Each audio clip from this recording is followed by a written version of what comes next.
Arkadaşlar merhaba. Merhaba. Önce kendinizi tanıtır mısınız? Evet, Sevime Türkcan, Fahriye Öztürk, Nurcan Uysal. Hanımlar siz 2017 yılında Meris Tekstil'de çalıştınız. Çalışıyoruz. Yani 2017 yılında Meris Tekstil'de bazı olaylar yaşandı. Olaylara ilişkin yani sizin görüşlerinizi, tanıklığınızı almak istiyoruz. Ama öncelikle şunu sormam lazım. Yani bu konuşmayı, bu açıklamaları yaparken herhangi bir baskı altında olmadığınızı kendi rızanızla yaptığınızı onaylar mısınız? Tabii ki. Peki. Peki bu konuşma kaydını başkalarıyla, kamuoyuyla paylaşmamıza izin veriyor musunuz? Evet. Bir sakıncası yok. Peki. 2017 yılında burada çalışıyordunuz değil mi? Evet. Tamam. Peki 2017 yılında Meris Tekstil'de neler oldu? Yani olaya tanıksınız. Siz de bu süreçte burada çalışıyordunuz zaten. Şimdi kısaca şöyle bir bahsedeyim. Yani Meris Tekstil'de 2017 yılında grev oldu, sendikalı işçiler işten atıldı, işçiler tam çalıştırıldı, yarım maaş ödendi, ödeve şifreleri alındı, sendikadan ayrılmaları için baskı yapıldı, yemekler kötüydü vesaire. Bunun gibi bir sürü haber çıktı medyada, internette. Bunlar doğru mu? Yani Meris Tekstil işçileri işten attı mı? Ya neler oldu siz bir anlatın. Yani 2017'nin Temmuz ayıydı. Bizim fabrikamız bir denetleme geçirdi. Evet. Denetleme geçirdikten bir hafta sonra bir grup arkadaşımız uzun zamandır da söylüyorlar yemekle alakalı. Asıl yani işin hareketlenme noktası yemek. Yani yemek şeyin menüsünün değişmesiydi. Yani bu işten Yemekleri beğenmiyorlar. Yemekleri beğenmiyorlardı. Evet, sıkıntı İşverenin var onların. açıklaması, yemekleri biz esbaştan alıyoruz. Menüyü onlar belirliyorlar, biz belirlemiyoruz. Evet. O yüzden şu anda bunun için yapılabilecek bir şey olmadıydı. Evet. Yani bizim bu ilk arkadaşlarımızın istediği, işverenin de bize söylediği buydu. Sonra aradan bir hafta geçtikten sonra bir denetleme geçirdik. Denetleme geçirdikten sonra Denetlemeye kim gelmişti? Hatırlıyor musunuz? Adil Giyim Adil Giyim Vakfı. elemanları gelmişti. Tamam. Ondan sonra başka türlü insanlarda böyle bir çatlak çatlak sesler duyulmaya başladı. Biri başka söyledi, biri başka söyledi. Yok yemek olayı, biri dedi ki yemeği düzeltecekler, biri dedi ki yemeği düzeltmeyecekler. Evet. Evet. İçeride insanlar birbirini gan yana getirmeye başlandı. Gruplar kendi halinde. Birisi küçük şey gruplar, söyledi. Ya istiklali ölüm diye slogan atıyorlarmış. Evet. Öyle Hani şeyler söylediler. İnsanlar Yani ben çalıştığım bölümün o sırada bayağı galeyana yapıyordum. gelmişler yani. Çalıştığım bölümün ustalığını yapıyordum. Evet. Bir hafta sonra aslında ne sendika olayı duyduk biz, ne başka bir şey duyduk. Bir hafta sonra bu olaylar küçük küçük gruplar kendi aralarında konuşuluyordu. Olayın tam olarak içeriğini gerçekten bilmiyorum. Bir hafta sonra bizim şefimiz işten çıkarıldı. Evet. Onu biliyor musunuz peki detayları nasıl Detay olduğunu? bilmiyoruz. Evet. Gerçekten bilmiyoruz detayın ne olduğunu. Size ne söylendi peki şefin ayrılmasıyla alakalı? Bizim şefimizin bize söylediği bir şey. Hı hı. Dedi ki beni işten çıkardılar. Sebep de göstermediler. Hı hı. Tazminatımı da daha yatırmadılar. Evet. Tabii ben 12 yıldır birlikte çalıştığım bir adam var. Evet. Onunla çalışıyorum ve ben ona inandım. Evet. Onun üzerine biz cumartesi günü oldu bu olay. Biz pazartesi günü işe geldik. Yeni bir şefle karşı karşıya kaldık ve içeriye girip toplantıya katılmak istemedik. Şimdi peki şeyi öğrendiniz mi? Gündüz Usta'nın işten ayrılmayla alakalı sürecin gerçeğini öğrendiniz mi? Nasıl olduğunu? Yani Sonradan öğrendiniz mi? Sonradan öğrendik, inanmak istemedik. Nasıl öğrendiniz? Mesela ne dediler size? Gerçeği ben size söyleyebilirim tabii de ama siz öğrendiğinizi söyleyin. Ya ben öğrendiğimi söyleyeyim, siz isterseniz ne olduğunu siz de söyleyin çünkü biz bir sürü ağızdan bir sürü şey duyduk. Anlaşmayla ayrıldı Gündüz Usta iş yerinden. Yani ikale denilen bir kapsamda aslında. Yani beraber çalışmaya bundan sonra devam edemeyeceğiz dedi patron ona. Ve dedi ki anlaşalım, hakların da şey olmasın, yanmasın. Hani evet biz seni çıkartalım ama tüm tazminatlarını da ödeyelim dendi, ödendi zaten. Evet, daha sonra kendisi de söyledi. İleride ödenecek. Hatta başlangıçta istifa bile etti. Evet. Ama yani o da söyledi. Evet, istifa bile etti. İşveren kabul etmedi. Çünkü istifa eden işçinin hakları biliyorsunuz ödenemez. Ondan hakları yani olması lazım. Uzun yıllardır Gündüzler'le çalıştığımız için işverenin uzun yıllar çalıştığı insanı neden işten çıkardı? Bunun verdiği bir hırs, bunun verdiği bir sinir var. Biz çünkü 12-13 yıldır birlikte çalışıyoruz. Bunun verdiği bir hırsla biz bu toplantıya katılmadık. Ondan sonra biz bizim çalıştığımız yerin dışına çıktık. Serbest bölgenin dışına çıktık. Şey günü, Gündüz Usta işten ayrıldıktan sonraki ilk mesai günü değil mi? Evet, ilk mesai günü. O sabah ne oldu? O sabah buraya geldik. İçeride bir şefle tanıştırılıyordu. Biz o toplantıya katılmadık. Personel müdürü toplantı yaptı galiba. Değişiklikten bahsetti. Evet. Toplantı yapıyoruz. Ben şahsi olarak katılmak istemedim. Benimle birlikte 6-7 arkadaşım daha katılmak istemedi. Evet. Bize bir açıklama yapılmadı. Şefimiz neden işten çıkardı? Bize bir açıklama yapılsın istedik. Evet. Bu bizimle içinde bulunduğumuz bir rehavetle birlikte olay biraz büyüdü. Biz çıktık fabrikadan Gaziemir'e gittik. Sonra bir baktık karşımızda bir sendika ordusu. Peki Bizi karşıladılar, binalarını ağırladılar. O gün sizi işveren patron mu gönderdi? Gidin dedi, işten attı. Ben İsmail Bey'in şahsıyla hiç görüşmedim bu konuyla ilgili. Diğer yetkililer böyle bir şey yaptılar mı? Tabii kapının oradayken ben yetkiliye görüştüm ve o toplantıya katılmayacağımı söyledim. Yok, yani onlar sizi o gün işten attılar mı? Ben İsmail Bey'le görüştüm. O anda da fabrikada İsmail Bey yoktu. İsmail Bey'le görüşmeyince gittim. Yani iş yerini siz terk ettiniz Evet. aslında, doğru mu? Evet. Ben İsmail Bey olsaydı görüşürdüm ama İsmail Bey olmadığı için görüşemedim. Peki yani o gün çok sayıda işçi iş yerini terk etti. Anladığım kadarıyla eğer doğruysa Gündüz Usta işten çıkartıldığı için, bunu kabul etmediği için oldu. Doğru mu? Ben ve benim birkaç tane arkadaşım biz Gaziemir'e gittik. Hatta Gaziemir'e gitmek, serbest bölgeye çıkmadan o insanların hepsi bizim arkamızdaydı zaten. Sonra işte dediğim gibi biz Gaziemir'e gittiğimiz zaman biz orada bir karşılama ordusu bekliyordu. Evet. Evet, bizi güzel karşıladılar, çayları ikram ettiler. Yani bunları inkar edemem. Hatta biz ihbarname çektiğimizde bizim paralarımızı falan ama ben o güne kadar ne sendika bilirim, ne sendika başkanı tanırım. Hiçbirini görmedim, hiçbirini tanımıyorum. Evet, o anki verdiği bir rehavet var ve güzel bir karşılama var.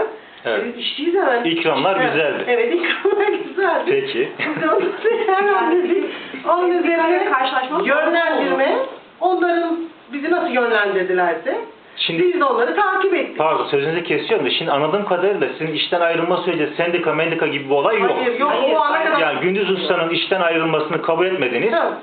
Patronla görüşmek istediniz. O saatte patron tabii yoktu iş yerinde haliyle. Ondan sonra bırakıp gittiniz yani iş yerini terk etmiş oldunuz. Ama karşılamanız güzelmiş ayrı. Gittiğiniz zaman da hiç ummadığınız bir şey çıktı. Tablo çıktı. Yani Karşılama olayın rengi bizim dışımızda gelişti zaten sonra. Peki daha sonra yapılan haberler var. İnternette basına çıkan bir takım haberler var. Onlar ne kadar doğru? Gerçeğe yansıtıyor mu peki? Çünkü orada şunlar geçmiyor. Şimdi siz de söylüyorsunuz. Şirket yetkilileri de aynı şeyi söylüyorlar. Orada Gündüz Usta işten ayrıldığı için işçiler iş yerini terk ettiler. Hiç denmiyor. İşin aslı aslında bu. Ama orada haberlerde çıkan değerlendirmeler, videolarda yapılan görüşmelerdeki söylenenler biraz farklı. Sizin de videolarınız var. İzledik, gördük. Benim ağzımdan hiçbir kimse bizim fabrikamızda sendikal bir faaliyet var. Biz bu yüzden işten çıkardık kelimesini kimse duyamaz. Böyle bir şey asla duyamaz. Çünkü öyle bir şey yok. Yok çünkü öyle bir şey yok gerçekten. Tabii öyle haberler yapıldı ama.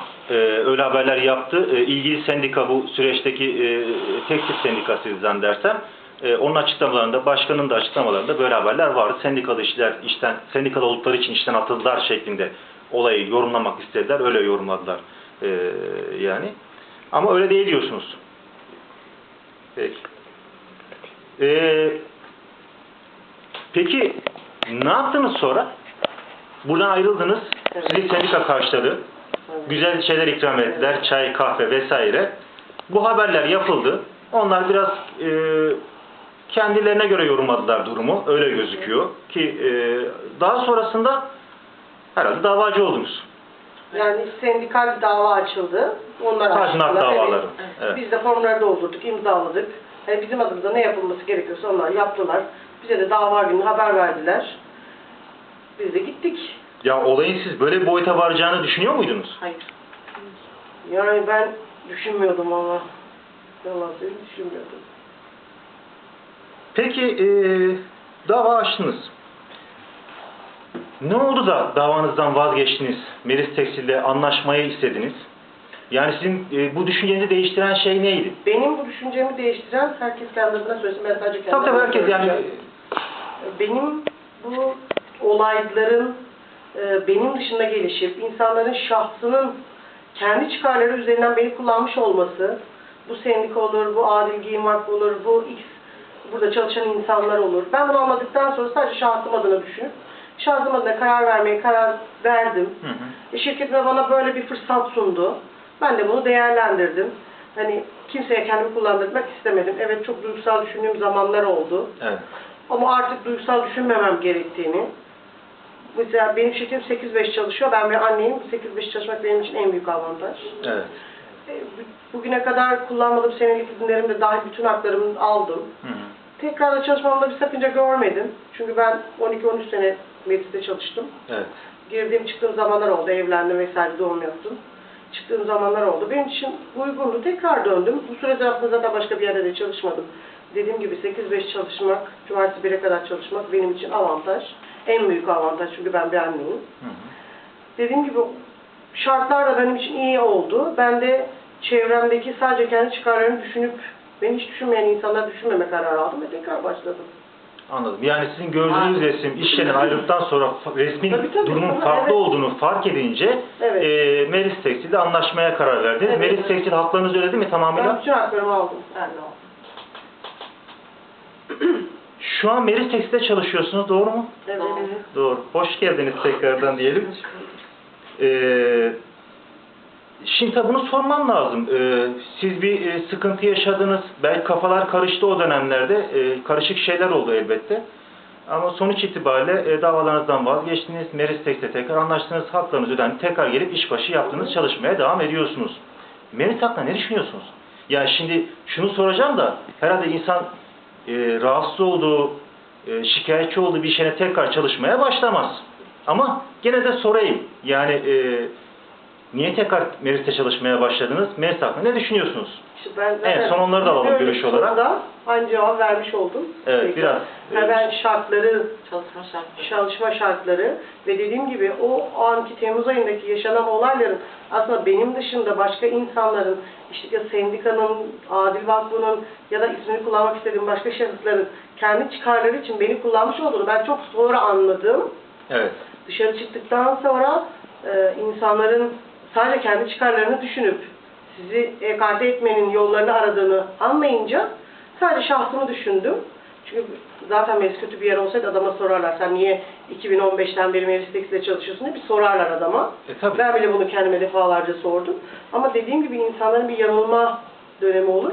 Ben de bir yanılma dönemi yaşadım. Bunun üzerine de dediğim gibi hani maaşım, servisim, 8-5 çalışmak benim için en büyük avantaj, sigortam.